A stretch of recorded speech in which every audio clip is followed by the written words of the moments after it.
Ek lees sommer gou 8:19 vir ons en dit sê en hulle lyke sal lê op die straat van die groot stad wat geestelik genoem word Sodom en Egipte, waar ook ons Here gekruisig is.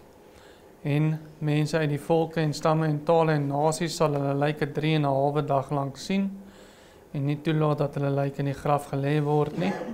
Die bewoners van die aarde sal bly en verheug wees oor hulle en sal vir mekaar geskenke stuur omdat die 2 profete die bewoners van die aarde gepynig het.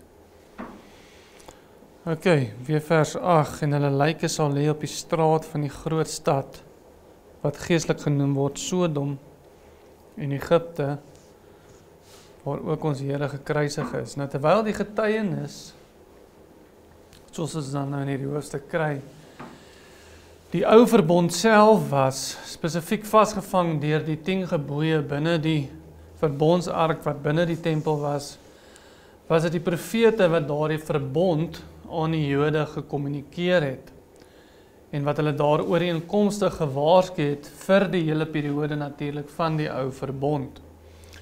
En terwyl dit die tempel en die verbondsark was wat verwoes was in 70 na Christus, dit was die profete wat fisies doodgemaak was.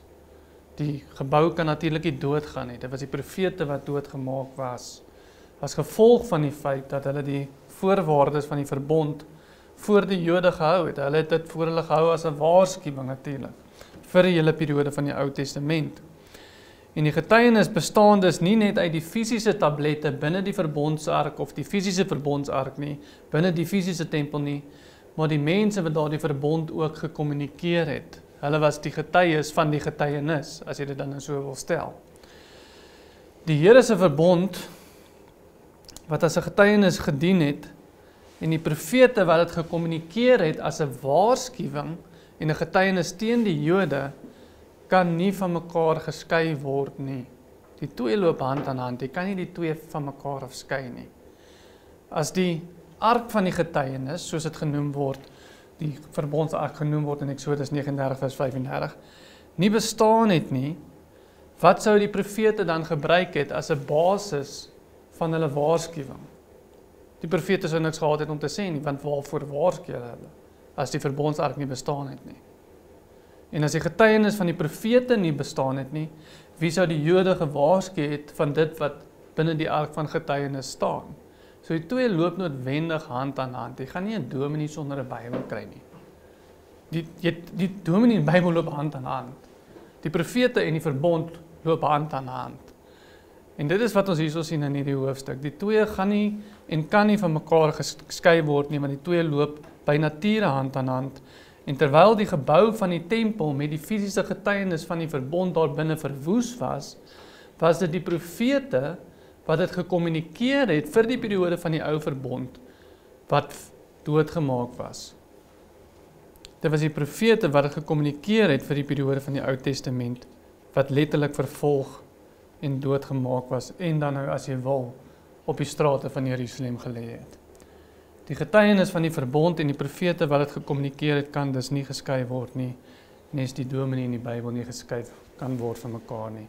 En daarom lees ons onder andere dan nou ook in 2 Konings 17 vers 13 en 15 daar staan, en die Here het Israel en Juda gewaarsku deur die diens van die profeet, of skus, die diens van elke profeet en elke siener en gesê, bekeer julle van julle verkeerde weë en onderhou my gebooie, my insettinge, volgens die hele wet wat ek julle vaders beveel het. En hulle het sy insettinge en sy verbond verwerp, wat hy met hulle vaders gesluit het, en sy getuienisse waarmee hy hulle gewaarsku het. So daar sien ons die 2 loop hand aan hand. Die Here het Israel en Juda gewaarsku deur die diens van elke profeet. En hulle het sy insetting en sy verbond verwerp en hy het met hulle vaders wat hy met hulle vaders gesluit het en sy getuienisse waarmee hy hulle gewaarsku het. Hulle het die mense gewaarsku ooreenkomstig die verbond. Die 2 loop hand aan hand. So die profete wat ook getuienisse genoem word in hierdie vers, het bloot die gebooie van die verbond gekommunikeer, maar die Jode het dit verwerp.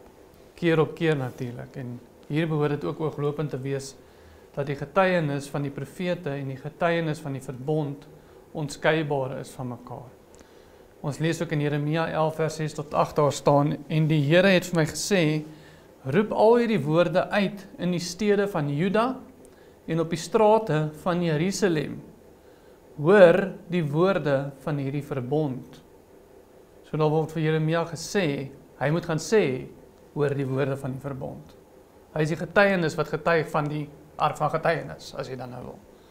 Hoor die woorde van die verbond en doen dit, want ek het julle vaders nadruklik gewaarsku op die dag toe ek hulle uit Egipte land laat optrek het, tot vandag toe vroeg en laat en gesê, luister na my stem, nogtans het hulle nie geluister en geen gehoor gegee nie, maar hulle het gewandel elkeen in die verharding van sy bose hart, daarom het ek oor hulle gebring al die woorde van die verbond. Profete gaan verkondig die bond, julle wil nie luister nie, daarom bring ek die woorde van die verbond oor julle. Dit wat ek julle beveel het om te doen, maar wat hulle nie gedoen het nie. So Jeremia moes dus teen Jerusalem getuig, maar hy moes getuig ooreenkomstig die woorde van die verbond. En hierdie was die geval vir die hele periode van die ou verbond dan nou. Soos ons ook lees in Lukas 16 vers 16 waar staan, die wet en die profete was tot op Johannes. Die wet en die profete was tot op die tyd van Johannes die doper dan nou. Dit het hand aan hand geloop vir daai hele periode van tyd. Maar ook net tot by 'n punt. En ons sien in die skrif sê hulle lyke sal lê op die straat. So wanneer die skrif dan praat van die lyke wat op die strate lê, glo ek die fokus word eerder vanaf die ark van die getuienis afgehaal, soos wat in die vorige verse weer was, of althans die fisiese verbond in die tempel afgehaal, en word weer geplaas op die kommunikeerders van daardie getuienis, naamlik die profete. So ek dink die aandag word bietjie geskuif van die vorige verse na hierdie verse toe, van die fisiese tempel na die, of die fisiese getuienis na die getuienis wat daarvan getuig het vir die periode van die Ou Testament, naamlik die profete toe. So wanneer hier gepraat word van die lyke wat in Jerusalem gevind word, verwys dit dus bloot na die profete wat van die verbond getuig het vir die hele periode van die ou verbond. So hierdie interpretasie word ook verder aan ons bevestig deur middel van herhaling. Aangesien Openbaring so baie van herhaling gebruik maak, word dit ook vir ons bevestig in die res van Openbaring dat dit wel die geval is. Dat hierdie lyke wat hier in Jerusalem is, praat wel van die profete eerder as die tempel self wat geval het. Dit praat van die fisiese lyke van die profete wat doodgemaak was vir die periode van die Ou Testament. En ons sal sien hoe dit bevestig word deur die herhaling waarvan daar gebruik gemaak word in Openbaring, aangesien Openbaring 18 vers 24 basies dieselfde konsep vir ons oordra as dit wat ons hier in hierdie verse kry. Hoofstuk 18 vers 24 sê, en die bloed van die profete en heiliges is in haar gevind, dus nou in Jerusalem gevind, sit gestil asseblief. En die bloed van die profete en heiliges is in haar gevind, en van almal wat op die aarde of land dan nou gedood is. So in hoofstuk 18 praat dit van die profete se bloed wat spesifiek in Jerusalem gevind word. En in ons hoofstuk word die getuies se bloed word die getuies se bloed wie niemand anders is as die profete nie ook spesifiek in Jerusalem gevind. Die profete is die getuies. Die getuies is die profete. Hoofstuk 18 sê hulle bloed word in Jerusalem gevind. Hier word die getuies se bloed in Jerusalem gevind. Dis dieselfde ding. Dis net ander bewoording soos wat ons nou gesien het wat net herhaal word. Dit word bloot net bevestig deur herhaling. So in hoofstuk 18 praat dit van die profete se bloed wat spesifiek in Jerusalem gevind word, en in ons hoofstuk word die getuies se bloed, wie niemand anders is as die profete nie, ook spesifiek in Jerusalem gevind. En hoofstuk 18 is blote herhaling van dit wat ons hier in hierdie vers van ons vind. Hierdie skrif praat dus ook van niks anders as dit waarvan Jesus gepraat het. Toe in Matteus 23 vers 34 tot 36 gesê het, daarom kyk ek stuur profete en wyse manne en skrifgeleerdes na julle toe, en julle sal sommige van hulle doodmaak en kruisig, en sommige van hulle in julle sinagoges geesel, en van die een stad na die ander vervolg, sodat oor julle kan kom al die regverdige bloed, wat vergiet is op die aarde, van die bloed van die regverdige Abel af, tot op die bloed van Sagaria, die seun van Beregia, wat julle vermoor het tussen die tempel en die altaar. Voorwaar ek sê vir julle, al hierdie dinge sal oor hierdie geslag kom. Jerusalem, Jerusalem, jy wat die profete doodmaak en stenig, die wat na jou gestuur word. So ons sien dieselfde verhaal oor en oor herhaal word in die Bybel. Die Openbaring kom nie met nuwe inligting nie. Die Here sê, ek sal nog boodskappers na julle toe stuur, omdat julle al die profete doodgemaak het, omdat al hulle bloed hier in julle strate lê. Jerusalem, Jerusalem, jy wat die profete doodmaak, almal wat na jou toe gestuur word. En dit wat Jesus sê, is presies wat ons hoofstuk sê van die getuies, die bloed van die profete is op die strate, die getuies. En dit is presies wat ons sien in hoofstuk 18 van Openbaring, die bloed van die profete in die strate van Jerusalem. Dit is nie nuwe inligting nie. Dit is ou inligting en dit bevestig bloot mekaar. Dit word net op verskillende maniere gesê, maar dit sê presies dieselfde ding. So Jerusalem was dus bekend daarvoor om die profete, of althans die getuies, dood te maak. Soos Jesus ook vir die Jode in Lukas 11 vers 47 en 48 sê. Wee julle, want julle bou die grafte van die profete en julle vaders het hulle gedood. Julle gee dus getuies vir die werke van julle vaders en het saam welbehae daarin, want hulle het hulle gedood en julle bou hulle grafte. Weereens, hulle vaders het hulle dood, die profete doodgemaak, die getuies doodgemaak. Die getuies van die verbond, naamlik die profete, was deur al die eeue doodgemaak en vervolg, terwyl hulle juis gestuur was om Jerusalem, veral spesifiek tot bekering te roep, ooreenkomstig die verbond. En ons teks bevestig dus net bloot, dit wat die res van die Bybel klaar vir ons leer die geval is. Dit is nie nuwe inligting nie. Nou in hierdie vers word daar op 4 verskillende maniere na Jerusalem verwys, naamlik eerstens die groot stad, tweedens Sodom, derdens Egipte en vierdens die plek waar Christus gekruisig is. So daar word op 4 verskillende maniere hier vir ons na Jerusalem toe verwys. Nou eerstens die groot stad dien as 'n verwysing na God se oordeel oor Jerusalem, soos dit ook uitgespreek was onder andere in Jeremia 22 vers 8 waar staan: Dan sal baie nasies by hierdie stad verbytrek, dit praat nou van Jerusalem, en die een aan die ander vra, waarom het die Here so gedoen met hierdie groot stad? Daar sien ons die bewoording. En hulle sal sê, omdat hulle die verbond van die Here hulle God verlaat het, en voor ander gode hulle neergebuig en die gedien het. Hulle die verbond verlaat, en daarom was die groot stad geoordeel. Jerusalem is nie die enigste stad in die Bybel waarna daar verwys word as die groot stad nie, maar dit is wel die geval dat daar na Jerusalem verwys word as die groot stad, waar daar, soos ons sopas gesien het, verbondsbreek plaasgevind het. Daar word wel dan na hulle verwys as die groot stad. Daar word ook in Openbaring 21 vers 10 na die nuwe Jerusalem verwys as die groot stad, waar staan, en hy het my in die gees weggevoer op 'n groot en hoë berg, en my die groot stad getoon, die heilige Jerusalem. So waarskynlik dan as die groot stad daarso na Jerusalem verwys dit ook hierso na Jerusalem. Tweedens Sodom, daar is net een stad, anders as historiese Sodom, wat ook Sodom genoem word in die Bybel, en dit is Jerusalem. Ons lees in Jesaja 1 vers 10, daar staan, hoor die woord van die Here, owerstes van Sodom, luister na die wet van onze God, volk van Gomora. En dit lees ons in Jesaja juist omdat hulle afvallig geraak het, soos Sodom en Gomora, en hulle word uitdruklik daarso, Sodom en Gomora genoem. Hier praat die Here dan spesifiek met Juda, in Jesaja.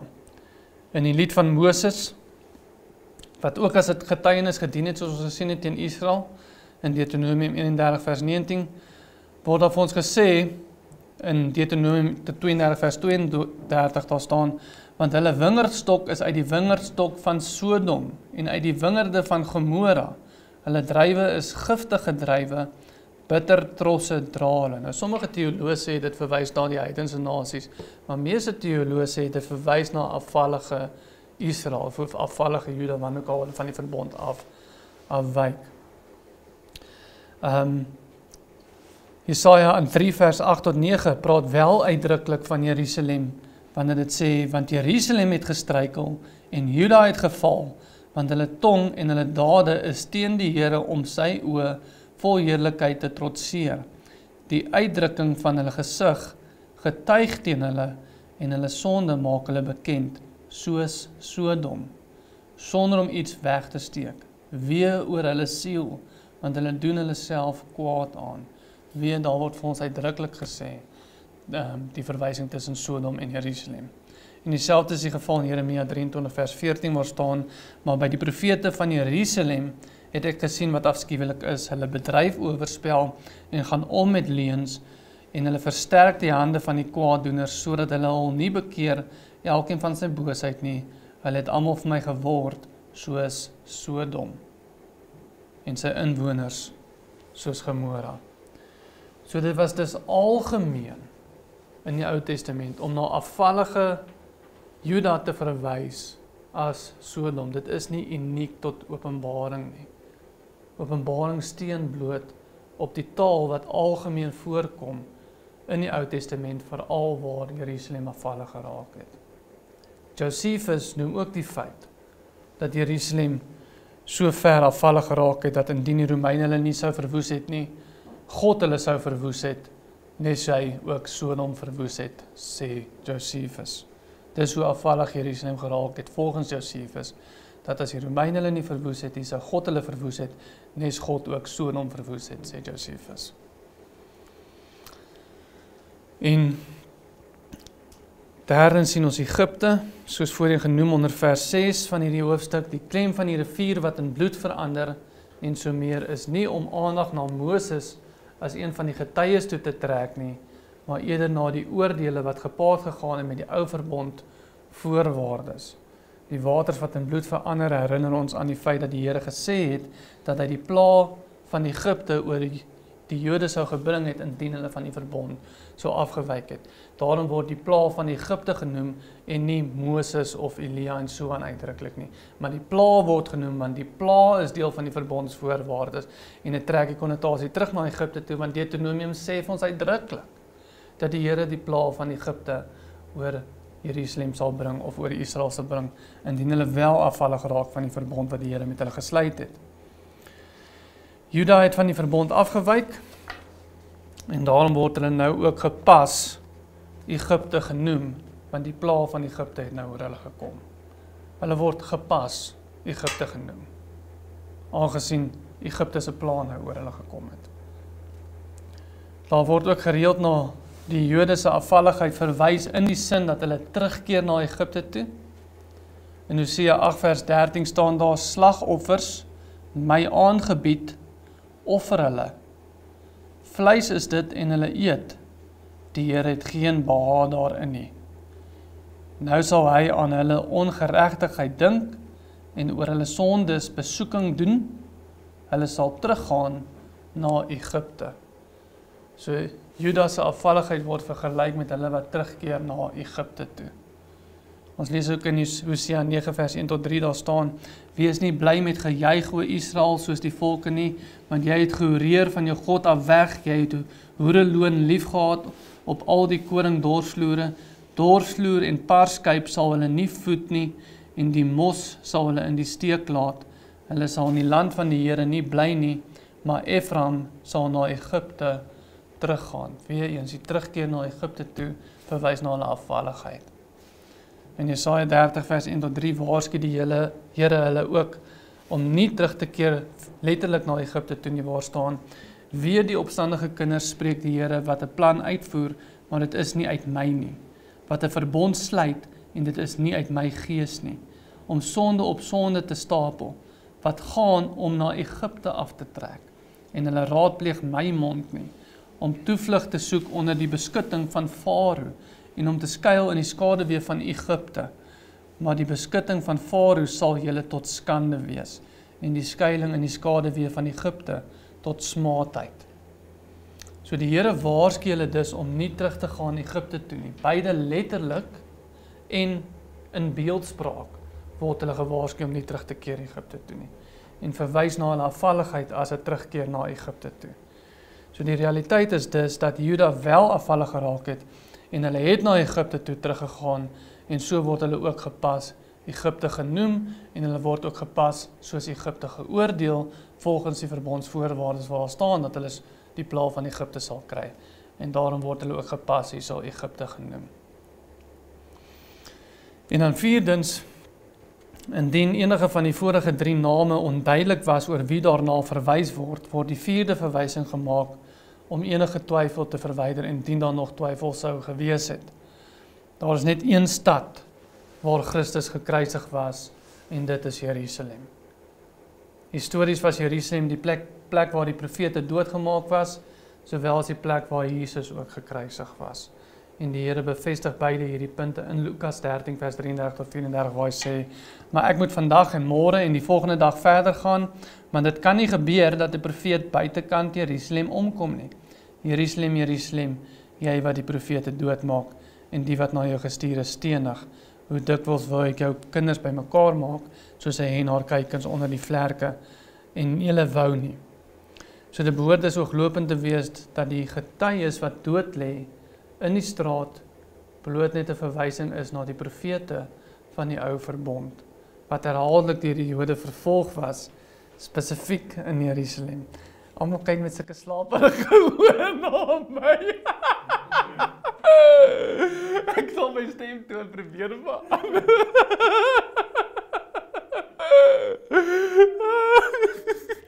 Was dit 'n lang week? Weer is 'n lang maand.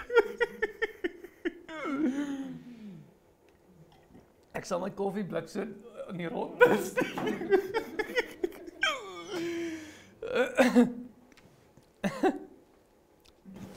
Maar ek meen is wel geloopen dat die getuies wat dood lê in die strate is 'n verwysing na die profete van die Ou Testament, van die ou verbond, want dit word herhaaldelik vir ons gesê dat dit die geval was veral spesifiek in Jerusalem, en daarom sê Jesus ook van sy eie kruisiging, maar ek moet vandag en môre en die volgende dag verder gaan, want dit kan nie gebeur dat 'n profeet buitekant Jerusalem omkom nie.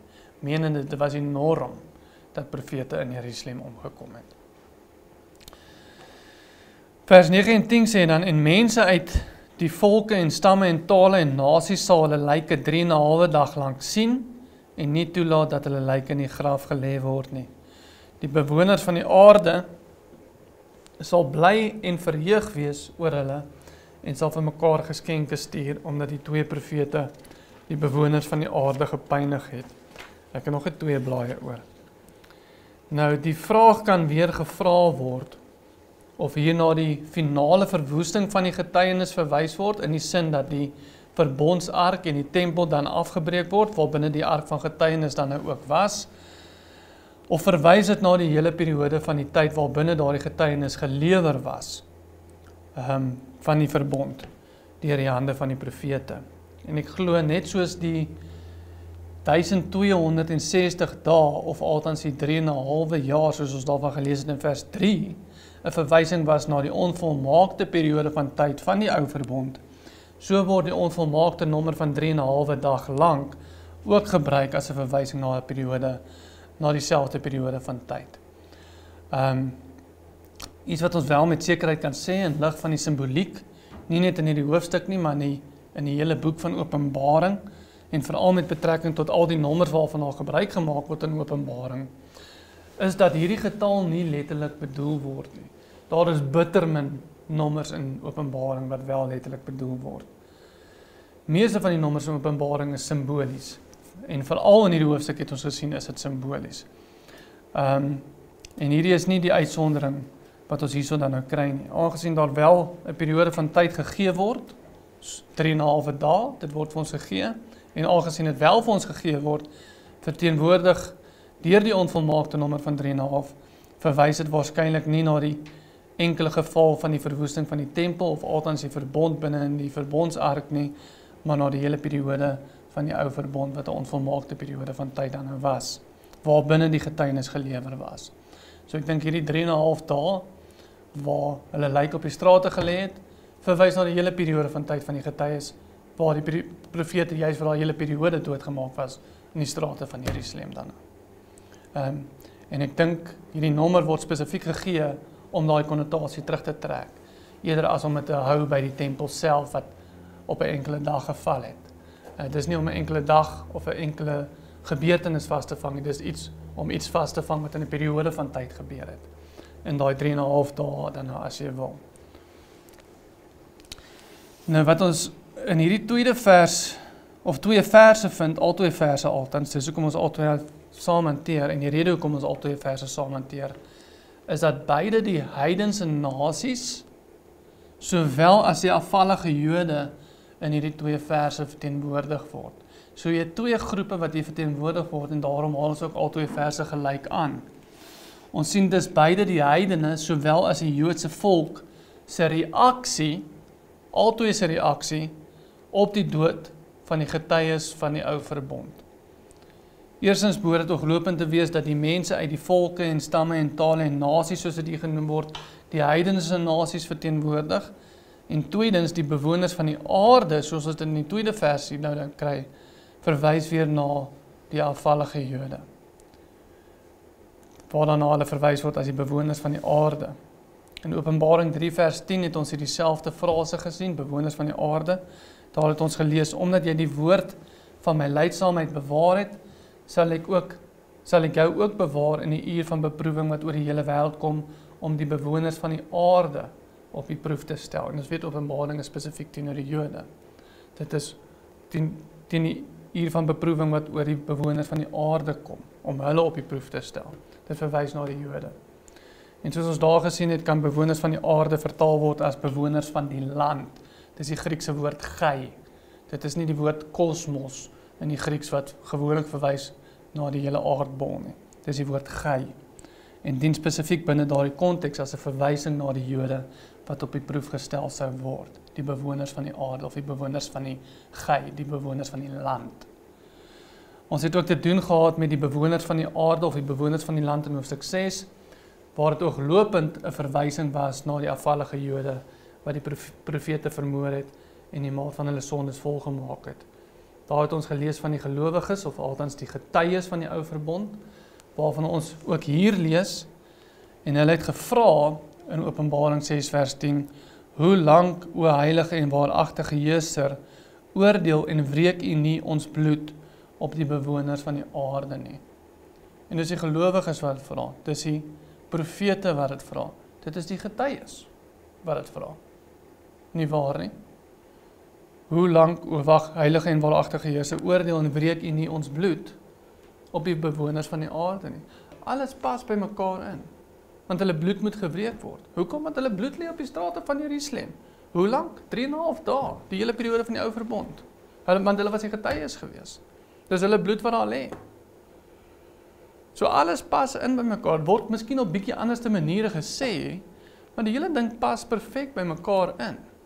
Want dit bly die Jode, afvallige Jode, wat die verbond oortree het, wie geoordeel moet word, wat die profete doodgemaak het, en die Here gaan hulle oordeel.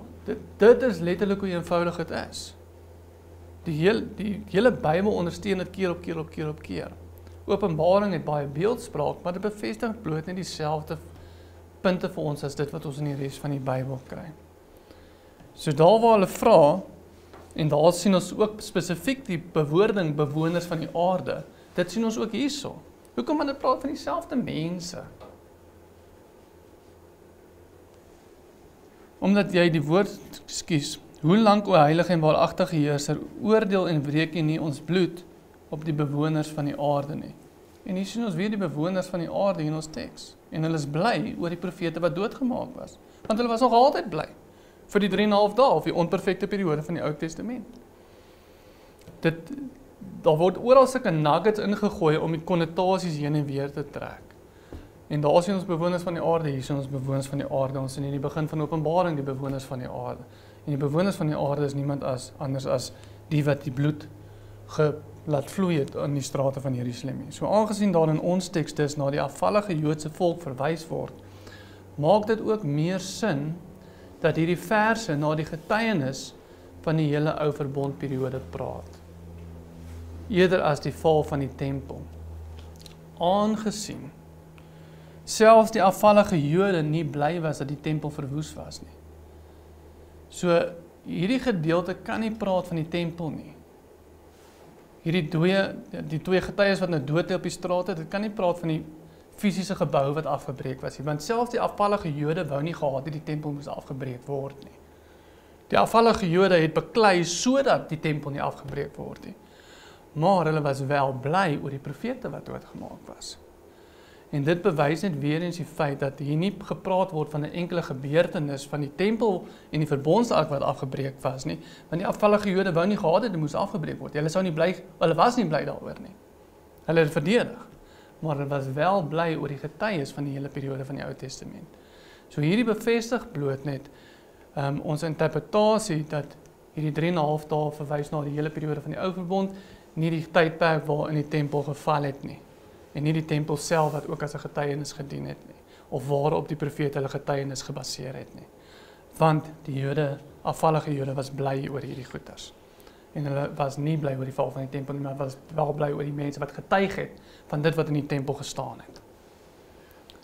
So ons teks kan dus nie na enigiets anders verwys as na die profete wat deur die afvallige Jode vervolg was, waarvan die gelowiges, of althans getuies van hoofstuk 6 ook gevra het, hoe lank o heilige en waaragtige Heerser, oordeel en wreek nie ons bloed op die bewoners van die aarde nie. Dit verwys na dieselfde mense vir dieselfde periode van tyd. Die heidene aan die ander kant het nie die profete of althans die getuies van die Ou Verbond 'n eerbare begrafnis gegee nie. Dit sê, hulle is nie toegelaat dat hulle lyke in die graf gelê word nie, en hulle sal bly en verheug wees. Die heidene het nie die profete of althans die getuies dan van die Ou Verbond 'n eerbare begrafnis gegee, wanneer hulle ook al doodgemaak was nie.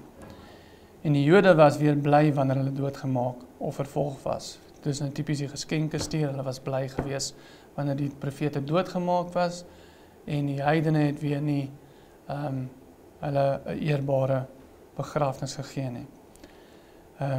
Ons sien typies nie dat die heidene die profete noodwendig in daardie sin vervolg het nie, omdat hulle woorde teen hulle gebring het nie, want hulle het nie woorde teen hulle gebring nie, want hulle was die heidene was nie deel van die verbondsvolkies, hulle het nie volgens die verbonds hulle gewaarsku noodwendig nie.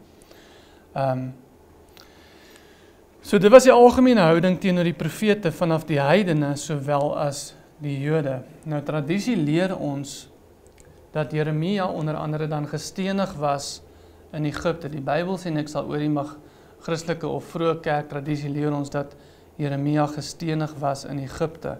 Wat beteken dat hy nie 'n regverdige of 'n regte begrafnis ontvang het van die heidene af nie. Jesaja volgens tradisie was weer in twee gesaag, en so lees ons ook oor die algemene lot van die profete in Hebreërs 11 vers 36 tot 38 waar staan, ander weer het die proef van bespottinge en geeselinge deurstaan, ook van boeie en gevangenis, hulle is gestenig, in stukke gesaag, versoek, deur die swaard vermoor, hulle het rondgeloop in skaapvelle en in bokvelle, hulle het gebrek gelei, hulle is verdruk, mishandel, die wêreld was hulle nie werd nie, hulle het in woestyne rondgedwaal en op berge en in spelonke en skere in die grond gebly. Die bespottinge en tipe dode wat hulle gesterf het, soos ons nou hier so lees in Hebreërs en soos tradisie ons leer, verteenwoordig dis dieselfde sentiment wat ons hier in Openbaring kry. Jy sien dieselfde sentiment wat hier so oorgedra word. Naamlik die idee dat hulle nie eerbare begrafnisse gekry het nie, en dat die mense bly was oor hulle vervolging. En dit sien ons dwars deur die Ou Testament. Selfs Pilatus, wat 'n heiden was, en Herodes, wat 'n Jood was, het goeie vriende geraak as gevolg van Jesus se vervolging, waar ons dan lees in Lukas 23 vers 12 waar staan, en Pilatus en Herodes het op daardie dag goeie vriende geword, want hulle was van tevore in vyandskap teenoor mekaar gewees. Weerens hulle was bly oor die goed het hulle nader getrek aan mekaar. Hulle was bly daaroor gewees.